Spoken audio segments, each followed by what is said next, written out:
This was inevitable. Trade talks are already heating up around the league, and some of those rumors involve the Oklahoma City Thunder. Now the question is, do the Thunder have any needs to address, and are there any moves that make sense between now and the deadline on February 5th? The deadline is still 77 days away, but you know how this league works. People love to talk. People love the rumors, the drama, everything involving that. And so we're going to get into that here today because there have been some rumors thrown around that do involve the Oklahoma City Thunder. We all know that this team has the most assets of anybody in the league. If the Thunder really wanted to go get anybody that is on any other roster, they really could do it and still keep that big three core together with all the picks, with all the role players. But the question is, would it make any sense? We're going to dive into that here in a second. But I do have a question for you guys. Would you be down for some live streams? I would love to fire some up. We can hang out together, watch Thunder games, talk basketball, just chill, have fun at any point throughout the season. Let me know if you guys would be interested in that down below. Would love to start firing those up for you. And if you're not subscribed yet, we're on the road to 8K subscribers, trying to get there by the All-Star break. But there have been some league trade talks, the drama that have been stirred up around the NBA with LaMelo Ball potentially unhappy in Charlotte.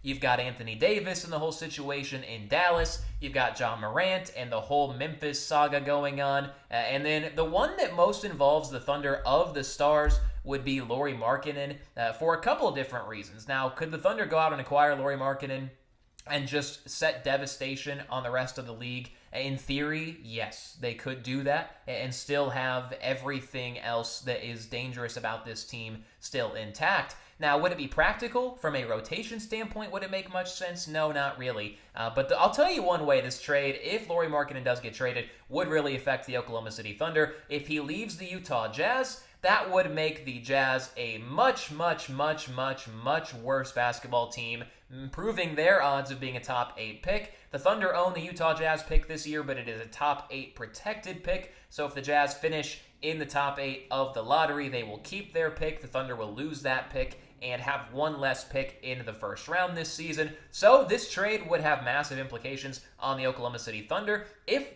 most certainly indirectly, this isn't going to be a situation where we see Lauri Markkanen in Oklahoma City. Would be fun to think about, but it's just not going to happen. Now, there are some trades that have been slung around that I want to get into, though, here today. The first one is with the Detroit Pistons and what they're doing in the Eastern Conference. They're thriving right now. Cade Cunningham helping lead that team to a 10-game win streak. But this trade right here involves Aaron Wiggins, and so that's going to be kind of a soft spot, a sore spot for a lot of people because of what Aaron Wiggins is for this team. It would be Aaron Wiggins and a 2026 first-round pick, the pick this year that belongs to the 76ers, and in return getting Jaden Ivey and a 2027 first-round pick. And we all know the deal with Aaron Wiggins by this point, right? He's not just a perimeter scorer. He's so much more than that, but he can knock down threes in abundance. He can get to the basket. He plays good defense. He's got the height. He's lanky. And in terms of just overall team cohesiveness, he is such an integral part of this culture. So it would be a nuisance to trade away Aaron Wiggins. It would be such a bad idea. And Jaden Ivey, I don't think would be worth it any stretch of the imagination. That's rumor number one. The second rumor involves getting Coby White from the Chicago Bulls. The Bulls would get Isaiah Joe and a 2026 first-round pick, that pick from Philly again. The Thunder would get another guard. The Thunder don't really need a guard right now. If Ajay Mitchell had not emerged to be what he is so far this year, the sixth man of the year leader right now through 15 games, then maybe that's another story. But Coby White is not worth it to add to this rotation. He brings absolutely no value, in my opinion. And then the one that I think would have probably the most intrigue for me is actually this trade right here with the Pacers. Isaiah Joe and a 2026 first-round pick, the same exact package from OKC that they showed in that last deal. And the Thunder would get Aaron Nesmith and a 2028 first. Now, you may be thinking, Isaiah Joe, he was looked at as a guy that you could trade going into the season and even when he was hurt for those first stretch of games. But he has come back and he has really revitalized the Thunder perimeter scoring. And he's so much more than that too, right? I mean, you see the behind-the-back passes that he hit right there in those back-to-back clips. He's able to run out in transition as well.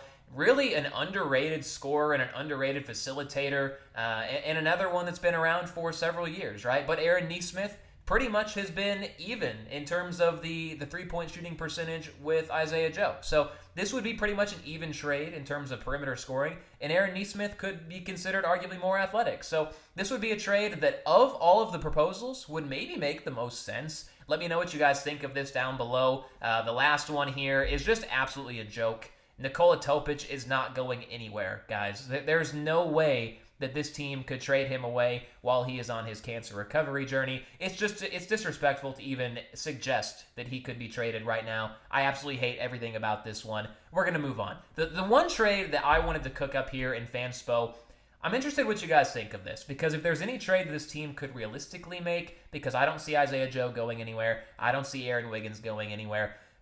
Fans have been upset at Usman Dieng here this season, and I think a lot of it is because of the lack of progression, and a lot of it is because he's not really getting the minutes that he needs, but he is playing decent minutes this year. The Thunder have gotten a lot of blowout victories, so he's gotten double-digit minutes on a handful of occasions, and just hasn't really shown a lot of growth as a lottery pick from 4 years ago.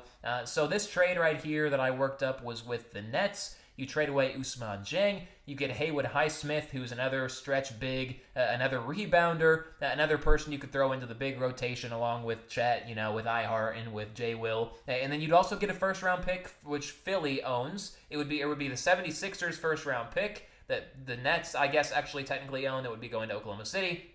So you get Haywood Highsmith and a 2028 first-round pick. Let me know what you guys think of that trade. I guess you can say A for agree down in the comments, or D for disagree. Let me know if you think this would be a decent trade to make. And again, we're still so far away from the deadline, 77 days, but these things are being thrown around now, and they're going to continue to be thrown around the NBA. This Thunder roster, though, really is about as cohesive as you would want, and with what this team looks like, off the charts literally in every single facet on the defensive side of the basketball. Offensively, you're still working on getting to where you were last year, but you are still just a force to be reckoned with on the offensive side of the ball as well. The Thunder are off the charts, right? There, in theory, is no move you could make to bump that logo any higher up into the top right corner.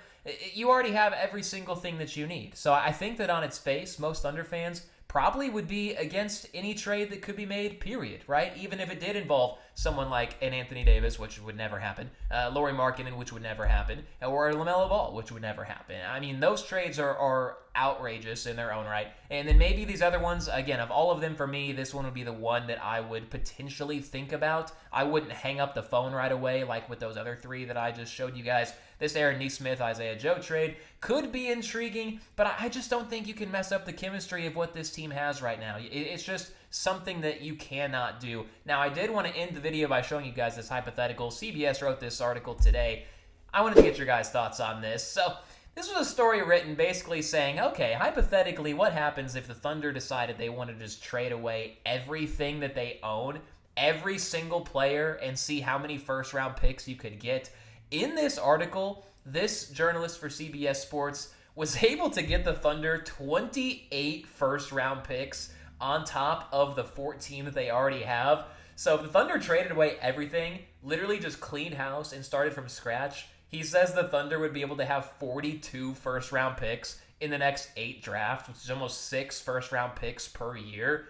That's just insane, right? I mean, obviously, it's a testament to Sam Presti and how insane of a general manager he's been in his time in Oklahoma City, and what he has built really from scratch after losing Kevin Durant, after losing, James Harden in what was considered a bad trade at the time, everything with the Paul George situation. You turn that into what this franchise is now, which in my eyes is untradeable. I think the ultimate reality for this team, the trade deadline will come and go, and I don't see a reason to move anybody, right? This maybe the Usman Dieng trade, if you get a good enough package for Isaiah Joe that involves a three-point shooter coming back to you, then maybe you listen.